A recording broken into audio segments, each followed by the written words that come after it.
mas eu estou aqui para abrir a palavra de Deus, amém? Então, eu gostaria muito que você pudesse colocar o PowerPoint. Isso. Eu gostaria muito que você pudesse fechar os seus olhos. Aí até o final do culto você vai poder entregar, tá bom? Eu gostaria que você pudesse fechar os seus olhos. Vamos falar com o nosso Deus e orar para que Ele nos capacite a ouvir a mensagem dele nessa manhã. Convido você, vamos orar. Senhor querido Deus, agora nós vamos abrir a Tua palavra, ouvir a Tua voz, nada lá fora e aqui dentro nos atrapalha. Entregamos nossa vida em Tuas mãos, em nome de Jesus, amém.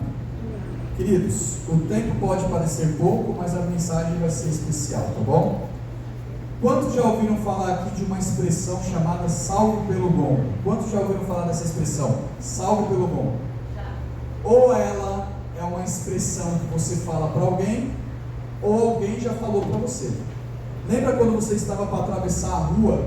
Talvez você é o tipo de pessoa que estava para atravessar a rua e você talvez não tinha o hábito de olhar para o lado e para o outro, estava vindo um caminhão em uma alta velocidade. Aí alguém deu um grito em você, falou assim, espera! E aí você deu um pulo para trás e aquele caminhão passou na sua frente. E aí você colocou a mão no peito e alguém falou, rapaz, moça, você foi salva pelo gongo. Alguém já falou isso para você? Talvez porque no último momento da sua vida, você foi salvo porque alguém te deu um grito ou aconteceu alguma coisa. Ou, quem sabe, aqueles que gostam de estudar, porque tem muita gente que gosta de estudar. Estou tentando passar aqui. Eu sou de uma época em que os professores chegavam e falavam o seguinte, guarde todas as suas coisas embaixo da carteira, porque agora nós vamos ter a prova, o quê? A prova surpresa. Só que você tinha o hábito de estudar, e exatamente aquilo que caiu na prova era o que você tinha estudado alguns dias anteriores. Aí você colocou a mão na sua consciência e falou, ufa, fui salvo pelo gongo, porque exatamente o que está na prova foi o que eu estudei. Bom, salvo pelo gongo é uma expressão muito conhecida. E eu fui atrás de onde veio essa expressão, salvo pelo gongo. Quando você vai no Google, ou quando você vai em alguns livros, tem muitas histórias de onde veio essa expressão salvo pelo gongo. Mas uma das histórias que mais me chamaram a atenção é sobre essa história que eu vou contar para vocês. Dizem que essa expressão salvo pelo gongo, ela surgiu porque no reinado, no século XVII, um pequeno reinado, que só tinha um cemitério, e você sabe que uma cidade pequena, igual a cidade do Marquinhos, que tem 4.000 pessoas, geralmente tem um cemitério que serve para toda a cidade. E aí, naquela época do século XVII, teve uma grande doença, uma doença chamada peste negra. Talvez você já ouviu falar. Essa doença ela devastou boa parte da Europa. E essa doença chegou nessa cidade, nesse reinado pequeno.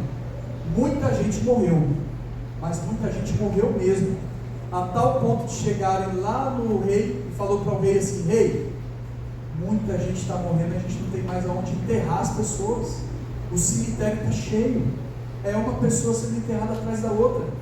E aí o rei, uma pessoa sábia, falou o seguinte, bom, vamos começar a reciclar os caixões. Você já ouviu falar disso, reciclar o caixão? Falaram com os soldados, tirarem as pessoas que haviam falecido há 1 ano atrás, há 2 anos atrás, tirem os caixões da terra, devolvam as ossadas das pessoas para os seus familiares e enterrem essas pessoas novas. Essa foi a ideia do rei. Aí começaram a fazer isso, começaram a tirar os caixões e começaram então a querer reciclar os caixões. Só que quando eles iam tirar os caixões ali da terra, quando eles abriam os caixões, eles percebiam que essa doença já estava há 1 ano atrás acontecendo. Porque quando eles abriam o caixão eles percebiam 2 coisas estranhas. A primeira delas, as pessoas estavam de bruços. Bom, quando a gente faz o enterro de alguém, geralmente a gente enterra uma pessoa dentro do caixão, ela está com a face para cima, não é verdade? Mas quando elas abriam o caixão, a ossada dessas pessoas, ela estava de bruços. Era algo interessante, algo muito intrigante. E a outra parte intrigante é que no caixão, na parte interna do caixão, existia pedaços de unhas que estavam cravadas nas madeiras do caixão. Ou seja, outra coisa bem intrigante. Naquela mesma época, irmãos, além da peste negra, que era uma doença que estava matando muita gente, existia uma outra doença que existe até hoje, que é uma doença, não sei se tem algum profissional de saúde aqui, mas é uma doença chamada catalepsia. É uma doença em que aparentemente parece que a pessoa está morta, mas ela está num coma profundo. Seus batimentos cardíacos diminuem, seu coração e sua respiração diminuem, e aí os médicos daquela época, que não eram igual aos nossos médicos hoje, a medicina não era tão avançada como hoje, o médico olhava para aquela pessoa que estava ali aparentemente morta, e o médico falava para fazer o que com aquela pessoa? Pode enterrar, mas a pessoa não estava morta, a pessoa estava num coma profundo. Agora imagine você, minha mãe é nordestina também, minha mãe é pernambucana. Minha mãe até hoje ela fala Tiago em vez de Tiago. Ela não fala, ela fala oxente, ela nunca perdeu o sotaque. Aí eu fui contar essa história para minha mãe falou assim: Tiago, quando eu morrer, ponha uma campainha no meu caixão, que eu não quero que aconteça isso. Você já imaginou, irmãos, você ser enterrado por causa talvez de um médico que tenha dado ali uma sentença que você está morto, mas você estava em coma, e de repente você está dentro de um caixão, a 7 palmos do chão, e você acorda daquele coma? O que você faria? Talvez igual aquele jovem fez que vocês estão vendo aí na foto. Dentro do caixão, a única coisa que restava era se debruçar de um lado para o outro, querer sair daquele lugar, mas infelizmente não conseguia sair. Foram até o rei e falaram para o rei o seguinte: seu rei, cremos que muitas pessoas estão sendo enterradas vivas. O que nós vamos fazer? Aí o rei falou: vamos então ter uma outra ideia genial. Vamos colocar uma cordinha no braço dessa pessoa que foi enterrada.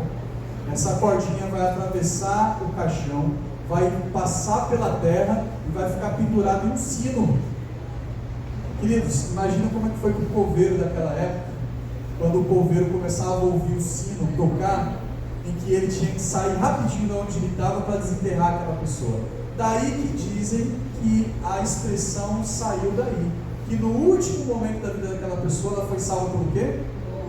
Pelo bom. Bom, eu não sei se essa história é uma história que é a mais real ou não, mas a palavra de Deus diz de um homem. Aliás, tem várias histórias, mas existe uma história real de um homem que ele foi salvo pelo bom no último momento da sua vida. E eu gostaria que você pudesse ter essa história linda de um homem que foi salvo pelo bom. Convido você a abrir a sua Bíblia em 2 Crônicas, lá no Antigo Testamento, 2 Crônicas, no capítulo 33.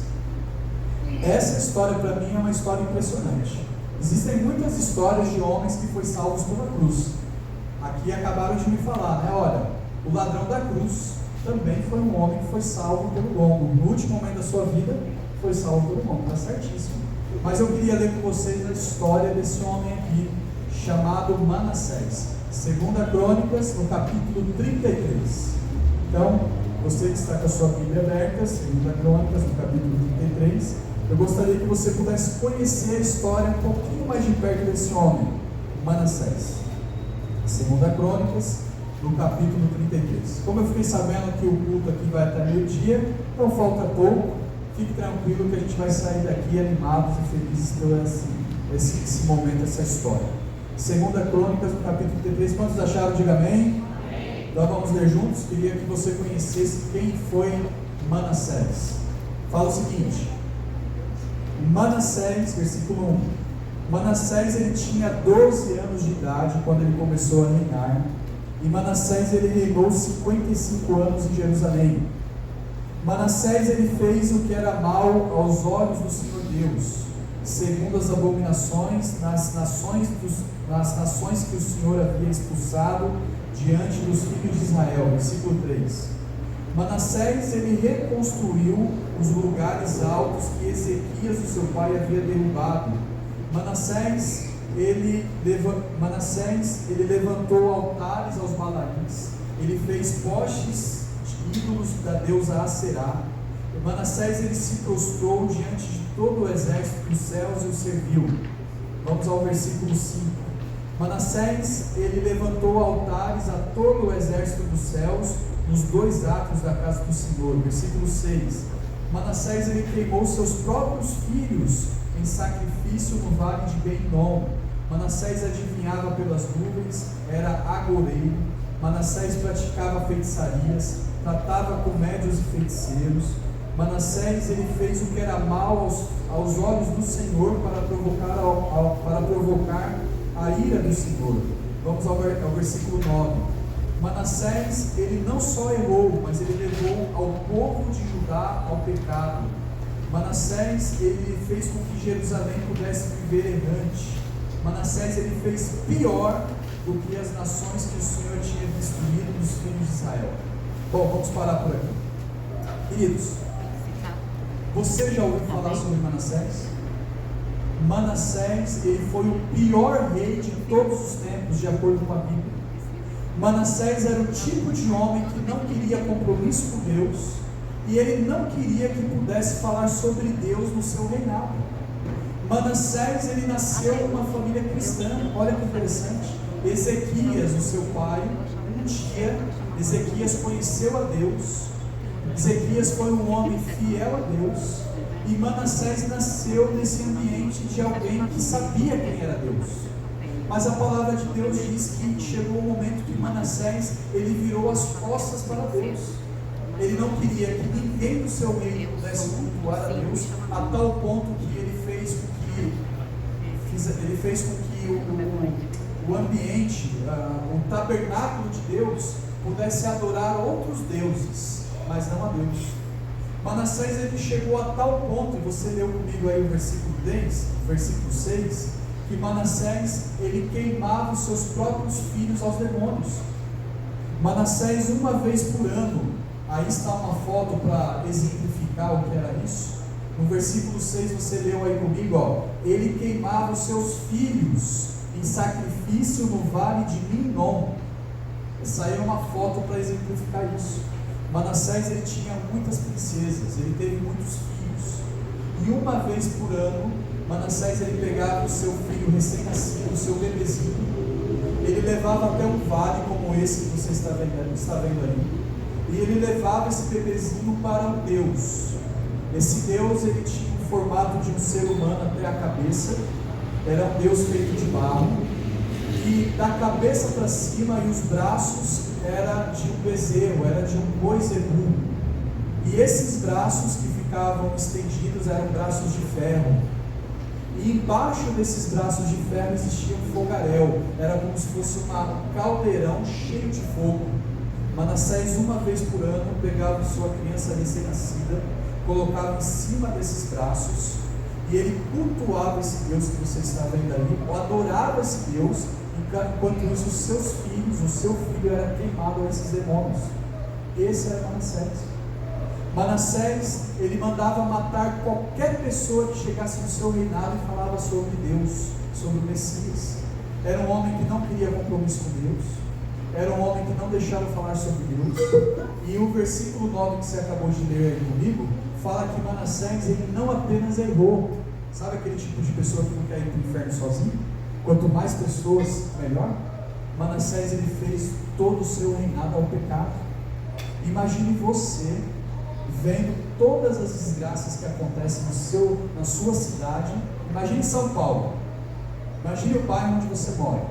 Você sabe que ali as pessoas pecam, as pessoas bebem, as pessoas fazem isso, fazem aquilo. Se você, como adventista do sétimo dia, se você fosse lá pregar para aquelas pessoas que você tem o costume de ir lá pregar, se tivesse um Manassés ali, Manassés falava o seguinte: pode mandar matar, porque eu não quero que fale de Deus aqui, eu quero que essas pessoas sofram aqui dentro. Esse era Manassés. Aí então, a Bíblia diz, a história diz, que Manassés, ele viveu essa vida. Bom, existe um teólogo chamado Flávio Joséfos. Ele é um teólogo que ele é o mais fiel comentarista bíblico, que diz que foi nessa época de Manassés em que existia Isaías. Eu não sei vocês, queridos, mas Isaías, ele foi um profeta em que ele passou por vários lugares para pregar sobre o Messias, que um dia viria. E Isaías, os comentaristas bíblicos, os mais fiéis comentaristas bíblicos, dizem que Isaías ele foi morto por Manassés. Isaías estava saindo de Jerusalém, sentido a Judá, e fala que foi nessa época em que Manassés mandou prender a Isaías e mandou matar Isaías sendo cerrado ao meio. A morte de Isaías não foi qualquer morte. A morte de Isaías, Ellen White fala no livro Profetas e Reis, que Isaías foi morto sendo cerrado ao meio. Bom, se Isaías foi morto sendo cerrado ao meio, consequentemente, se os comentaristas bíblicos falam que foi no mesmo período de Manassés, então, consequentemente, quem mandou matar Isaías sendo cerrado ao meio foi Manassés. A morte daquela época, quando um profeta era morto sendo cerrado ao meio, eles pegavam uma árvore oca, imagine uma árvore oca, uma árvore grande. Eles pegavam o profeta de Deus, colocavam o profeta de Deus dentro daquela árvore oca, derrubavam aquela árvore ao chão e eles mandavam serrar a árvore ao meio com a pessoa, o profeta dentro daquela árvore. Eu imagino como é que foi para Manassés ver um nome de Deus sendo cerrado ao meio, enquanto isso ele dava risada daquele episódio. E imagino como é que foi para Isaías, sofrendo a dor. Porque quando Deus chama, nem tudo são flores, não é verdade? Quando Deus chama para pregar o Evangelho, quando Deus chama para você ser uma bênção, nem tudo são flores. Agora, o que aconteceu com Manassés, pastor? Bom, se você ler os versículos adiante, e eu queria que vocês pudessem ler comigo, no mesmo capítulo, versículo 10 e 11, Deus permitiu que acontecesse algo com Manassés. Vocês sabem, queridos irmãos, que tudo que acontece nessa terra, Deus ele sabe, Deus nunca é pego de surpresa. Só que Deus permite algumas situações para que a gente possa aprender algumas lições também. Deus nunca quis que o ser humano pudesse sofrer. Deus nunca quis que as pessoas pudessem morrer. Deus fez eu e você para que nós pudéssemos ter vida eterna, e Ele mostra para todo mundo. Agora, Deus permite algumas situações.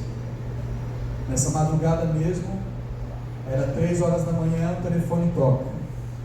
Meu primo lá no Nordeste veio a falecer num acidente de carro. Um primo que eu amava. A gente se pergunta o porquê. Era um rapaz que conheceu a igreja, se batizou na igreja, mas estava afastado dos caminhos do Senhor. Há 50 dias atrás, quando eu mandei a foto dos meus filhos recém-nascidos, eu mandei a foto dos gêmeos, ele falou assim: nossa, que coisa mais linda, Tiago, eu preciso voltar para a igreja. Essa foi a mensagem que ele mandou para mim aqui no WhatsApp, que está até hoje. Ele falou assim: Tiago, eu estou vivendo uma vida de ilusão. Eu chego em casa bêbado, trato minha esposa mal, não cuido dos meus filhos, e eu sinto que Deus está me chamando para voltar para a igreja, voltar para o lar. Aí eu falei para ele o seguinte: olha, volta para a igreja, Deus está te chamando, volta novamente. E ele foi para a igreja. Só que aí nessa última noite, um amigo, essa foi a história que chegou para mim, um amigo chamou ele para ir para o bar. Ele foi para o bar, foi beber, consequentemente deve ter pego o carro bêbado. Quando foi 3h30 da manhã, teve um acidente. Deus nunca quis, irmãos, Deus nunca quis o sofrimento do ser humano. Só que Deus permite, porque na realidade nós que fizemos as nossas escolhas. Deus, Ele quer que você faça a boa escolha. E aí Deus falou com Manassés. Olha que interessante, Deus falou com Manassés e Deus falou também com o povo que estava errado. E aí o versículo 10 e 11, você pode ler junto comigo, fala o seguinte: ó, o Senhor falou com Manassés e o seu povo, porém não lhe deram o quê? Não lhe deram ouvidos. Por isso o Senhor trouxe sobre eles os comandantes do exército do rei da Síria, prenderam Manassés com ganchos, amarraram-lhe com correntes e levaram para a Babilônia. Ou seja, Deus, na sua onipotência, onisciência, Deus viu que aquilo que Manassés estava fazendo e aquilo que o povo de Jerusalém estava fazendo era mal perante os olhos de Deus, e Deus não foi lá e apenas deixou acontecer. Mas antes de ter deixado acontecer o pior, Deus foi falar com o povo. Irmãos, eu creio muito que se Deus me trouxe até aqui hoje para pregar para vocês, e para mim também, porque essa pregação serve para mim, Deus, o Espírito Santo está falando comigo e com você. Glória a Deus. Se tem algum emprego que hoje está te tirando o céu, Deus está avisando para você, olha, cuidado. Se existe algum pecado que está te tirando o céu, cuidado. Jesus pode voltar a qualquer hora, para qualquer um de nós, a qualquer momento. Jesus pode voltar na minha geração e na sua geração, nas nuvens dos céus, a qualquer momento. Mas a gente não sabe daqui para amanhã se pode acontecer alguma coisa na nossa vida, se a gente pode cair no leito de hospital e se a gente pode ter tido o último fôlego de vida. Jesus pode voltar para mim e para você a qualquer momento. Pergunto, você está preparado? Ou será que tem alguma coisa que está te tirando do céu? Deus permite algumas situações, não porque Ele quer que o ser humano sofra, mas Deus permite porque se é através do sofrimento que você tem que voltar para Deus, Deus pode usar até o sofrimento para você voltar para Ele. É como a minha mãe fala, né? Tem gente que vem pelo amor e tem gente que vem pela dor. A lição da escola sabatina falou sobre isso, né? Deus é amor, mas Deus também é o quê? É justiça. E Deus, tudo que Ele faz é justo. E Deus então permitiu que um reinado, que é o reinado da Síria, pudesse invadir a Jerusalém, levar todas as pessoas de Jerusalém para o cativeiro, para a Babilônia. Com certeza essas pessoas foram sofrer na Babilônia, mas aquele que era o líder, que era Manassés, aquele que era o rei geralmente sofre muito mais. E aí pegaram o rei, e sabe o que fizeram com o rei? Com certeza, de acordo com essa foto que eu estou vendo aí, que você está vendo, com certeza pegaram Manassés e jogaram dentro da prisão. Não existe nada pior do que um rei que manda, um rei que faz isso, faz aquilo, e agora ele dentro de um calabouço, não podia fazer mais nada, só ele sozinho. O que você faria no lugar de Manassés?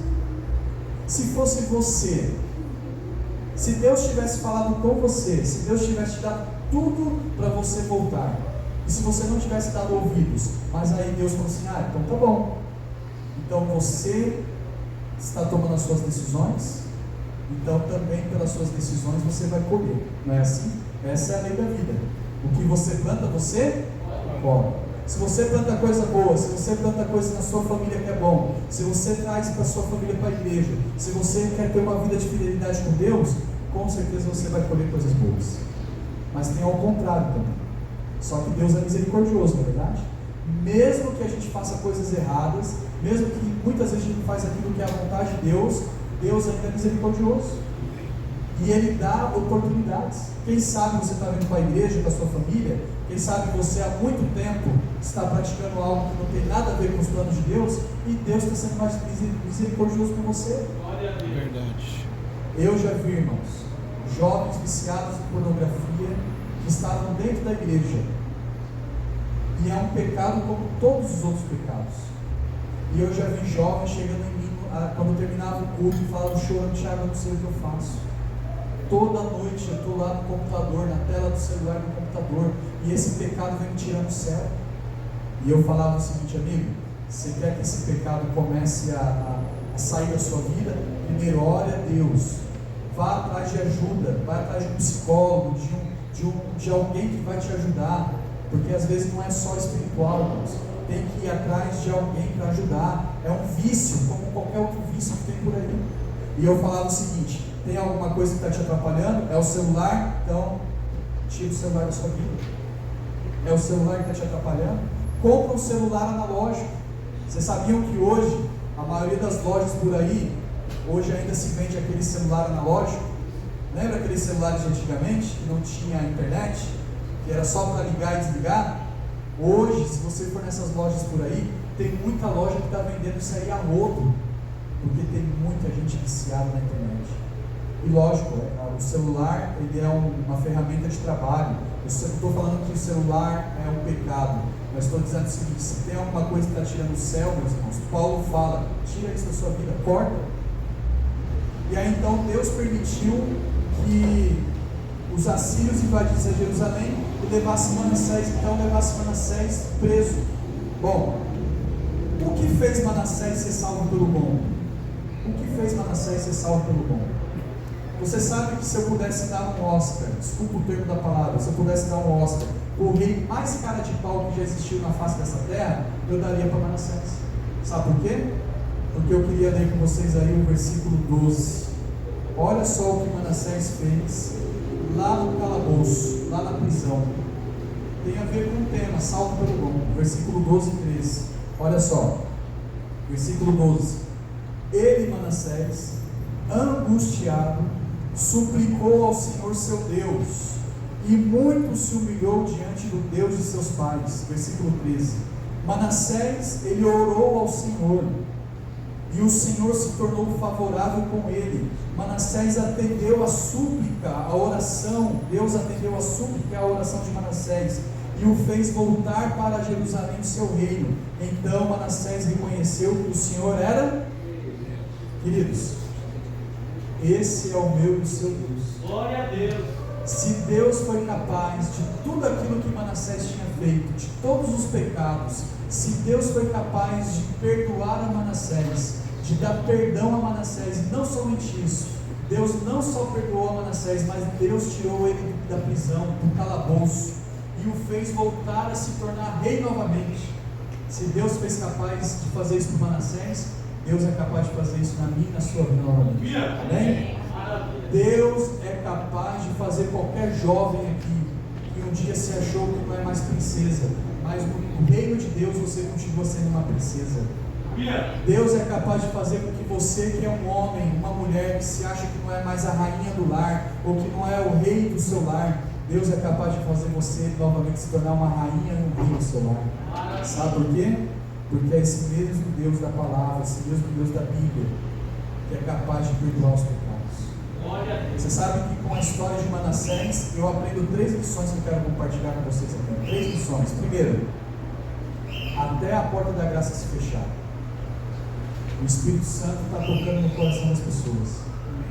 Se existe um ex-drogado, lá no céu não vai ser mais drogado. Se existe um ex-traficante, lá no céu não vai ser mais traficante. Se existe um ex-viciado em pornografia, lá no céu não vai existir mais um ex-traficante. Não vai ser um ex viciado em pornografia, porque lá no céu vai ser um lugar de muitos ex. Lá no céu não vai ter mais ex. Lá no céu todos nós vamos estar salvos em Cristo Jesus. Amém. Com a história de Manassés, eu aprendo 3 lições que eu quero compartilhar com vocês. Primeiro, não existe pecado que Deus não possa perdoar.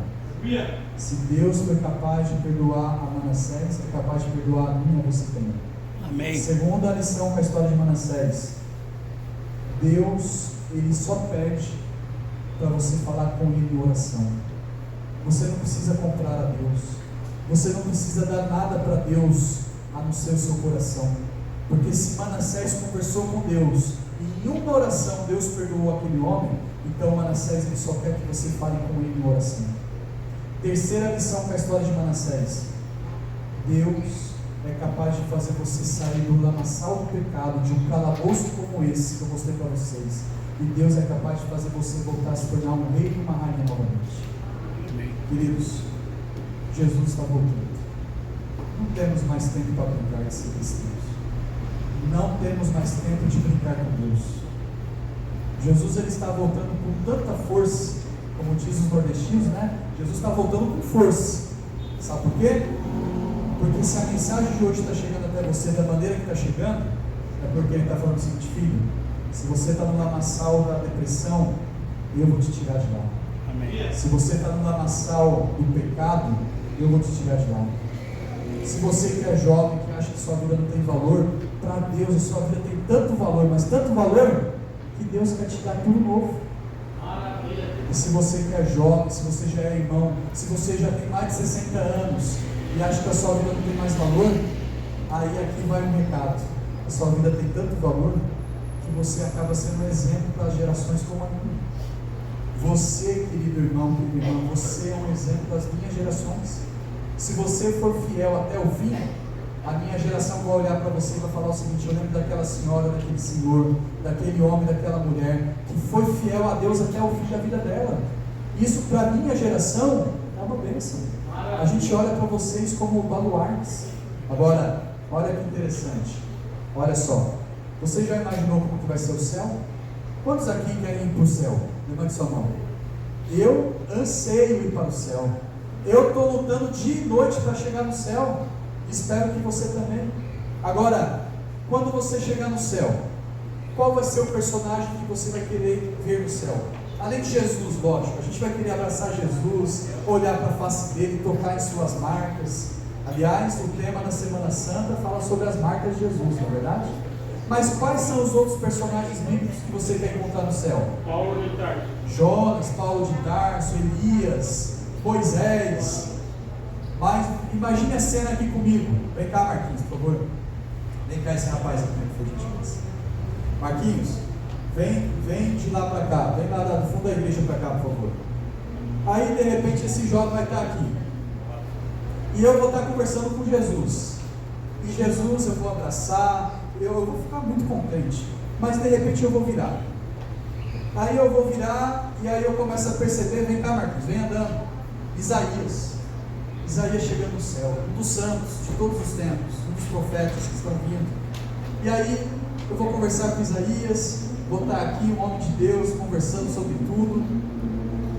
Aí quem vai chegar do nosso lado? Imagina quem vai chegar do nosso lado. Já falei com Jesus, mas quem vai chegar do nosso lado? Manassés. O livro Patriarcas e Profetas e Reis, Profetas e Reis, na página 67, Ellen White diz que Manassés vai ser uma das grandes surpresas que nós vamos encontrar no céu. Sabe por quê? Porque no último momento da sua vida, ele pediu perdão a Deus, Deus o perdoou e o salvou. Você já imaginou? Aí Isaías vai falar o seguinte: não é possível, ele está no inferno. Manassés aqui? Aí de repente Manassés não vai precisar responder nada. Eu imagino que Manassés não vai responder nada. Sabe por quê? Porque nessa mesma hora vai chegar Jesus de Nazaré. E Jesus vai colocar a mão no ombro de Manassés, vai colocar a mão no ombro de Isaías, vai colocar a mão no ombro de Manassés, vai olhar para mim e vai falar o seguinte: é isso mesmo, Tiago, é isso mesmo, Isaías e Manassés. Tudo que eu fiz naquela terra, quando eu fui lá para aquela terra, valeu a pena. Porque eu morri na cruz para aqueles que vieram antes de mim e aqueles que vieram após mim. Queridos, Jesus veio nessa cruz. Daqui a 2 semanas, daqui a 3 semanas, nós vamos ter a Semana Santa. Assim como essa imagem que você está vendo ali, Jesus vai vir para tirar os grilhões, para tirar da cadeia muitas pessoas que vão se libertar do mal. Obrigado, viu? Eu apelo para você nessa manhã, meio-dia.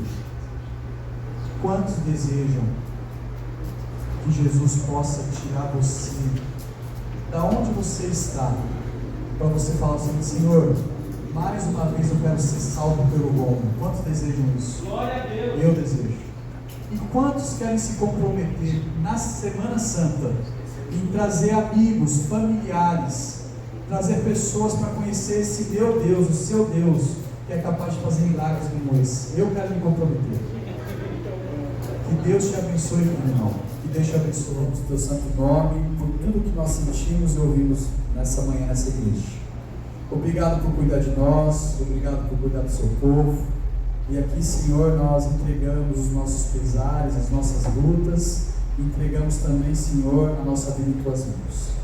Há irmãos que talvez entraram nessa igreja e precisavam ouvir uma mensagem que pudesse confortar o coração. E a mensagem de hoje, Senhor, é que se o Senhor fez um milagre, se o Senhor perdoou um homem como Manassés, o Senhor pode perdoar também a qualquer um que esteja aqui. Abençoe a qualquer homem e mulher que nesse exato momento, Senhor, pediram perdão pelos seus pecados. Abençoe para que eles possam receber a Tua paz, para que o Senhor transforme a vida deles, para que eles possam ser homens e mulheres que sigam firmes nos Seus caminhos. E Pai, abençoe a cada membro dessa igreja, que continuem triunfantes, militantes até a Tua breve volta. Em breve o Senhor Jesus vai voltar. Enquanto Ele não volta, Senhor, que a gente possa se comprometer cada dia mais com a Tua palavra e com as coisas que têm a ver com o Teu reino. Senhor, abençoe, Pai, para que o nosso sábado possa ser deleitoso, para que o nosso sábado possa ser preenchido pelo poder do Espírito Santo, e que a gente tenha uma semana maravilhosa logo mais na Sua santa companhia. Entregamos, Senhor, a nossa vida em Tuas mãos. Entrega a minha família lá no Nordeste também, que está passando por um dia difícil, por um familiar que faleceu, mas que o Senhor, Pai, na Tua breve volta, a gente possa confiar e entender que o Senhor sabe de todas as coisas. Senhor, entregamos novamente a cada um de nós. Tudo isso nós lhe pedimos e agradecemos em nome de Jesus. Amém. Dê um abraço na pessoa que está ao seu lado e fale para ele o seguinte: ó, você ficou mais bonito hoje. Você ficou mais bonito.